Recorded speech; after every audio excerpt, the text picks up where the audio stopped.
Assalamualaikum warahmatullahi wabarakatuh, sahabat mukmin. Sederet fakta ilmiah yang tertuang dalam Al-Quran beberapa abad terakhir ternyata telah terbukti kebenarannya. Para ilmuwan menemukan beberapa hasil penelitian yang ternyata telah tertulis dalam kitab suci umat Islam ini. Bagi umat Islam, Al-Quran tentu dianggap sebagai penyempurna bagi kitab-kitab sebelumnya. Salah satu keajaiban Al-Quran adalah terpeliharanya keaslian isi.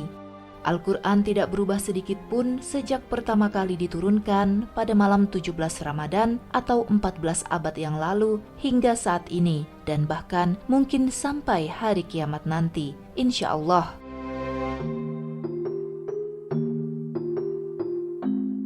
Beberapa ilmuwan menemukan fakta mencengangkan yang ternyata telah termaktub dalam Al-Quran yang datang sebelum penelitian diadakan. Berikut ayat Al-Quran yang terbukti secara ilmiah.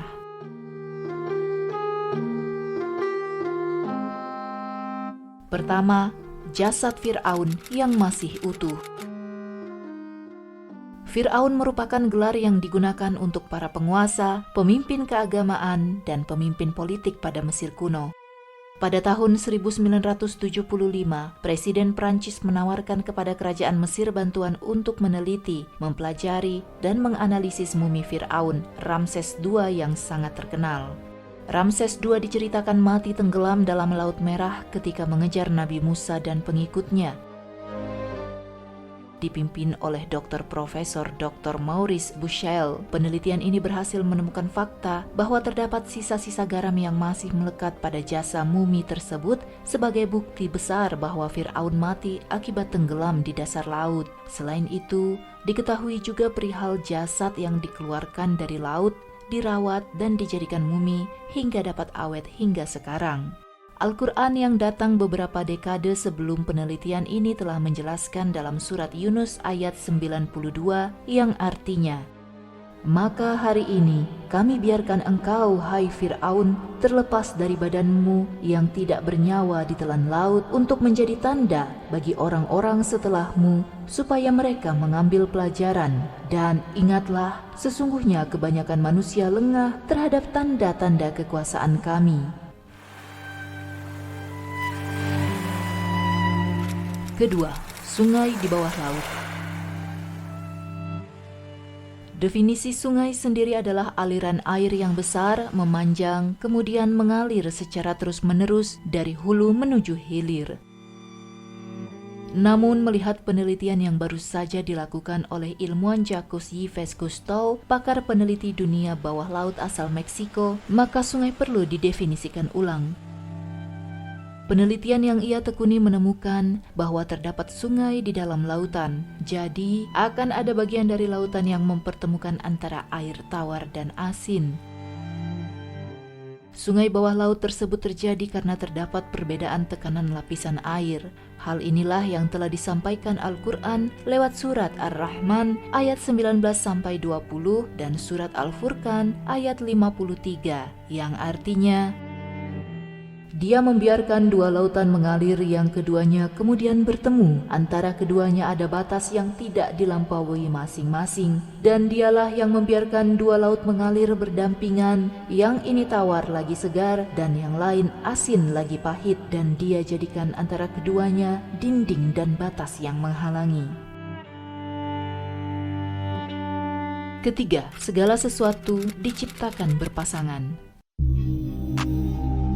Orang muslim pasti pernah mendengar arti dari surat Az-Zariyat ayat 49. "Dan segala sesuatu kami ciptakan berpasang-pasangan supaya kamu mengingat akan kebesaran Allah."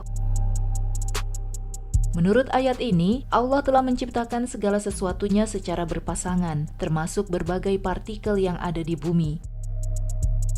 Seorang ilmuwan asal Inggris, Paul Dirac, berhasil melakukan penelitian yang membuktikan bahwa materi diciptakan secara berpasangan. Terdapat proton dan neutron dalam elektron. Penemuannya dinamakan Parit. Dia memperoleh Nobel di bidang fisika pada tahun 1933 karena penemuannya itu. Keempat, segala yang hidup berasal dari air. Air adalah salah satu komponen pembentuk kehidupan. Apabila ada cadangan air di suatu tempat, dipastikan ada kehidupan di dalamnya. Kemudian, ternyata benar bahwa segala yang bernyawa, termasuk tumbuhan, bersel satu, pasti mengandung air dan juga membutuhkan air. Keberadaan air adalah suatu indikasi adanya kehidupan. Tanpa air, mustahil ada kehidupan. Surat Al-Anbiya menjelaskan di ayat 30, dan dari air kami jadikan segala sesuatu yang hidup. Yang kelima, fakta tentang gunung. Di dalam Quran Surah Al-Anbiya ayat 31 dijelaskan, dan telah kami jadikan di bumi ini gunung-gunung yang kokoh, supaya bumi itu tidak goncang bersama mereka. Sebagaimana dalam Al-Quran ayat di atas, sungguh Allah yang Maha Kuasa telah menjelaskan kepada kita bahwa sebenar-benarnya Dia menciptakan gunung-gunung yang kokoh adalah untuk menahan bumi daripada goncangan, yang dalam hal ini bisa kita artikan sebagai salah satu peristiwa alam seperti gempa. Padahal, hal ini baru bisa terbukti pada masa geologi modern dengan alat-alat yang canggih.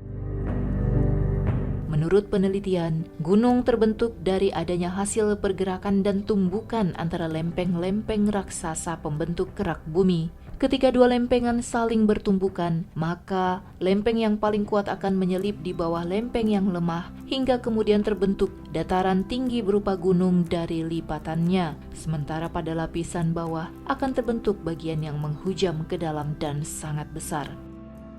Struktur ini kemudian digambarkan sebagai pasak di dalam Al-Quran.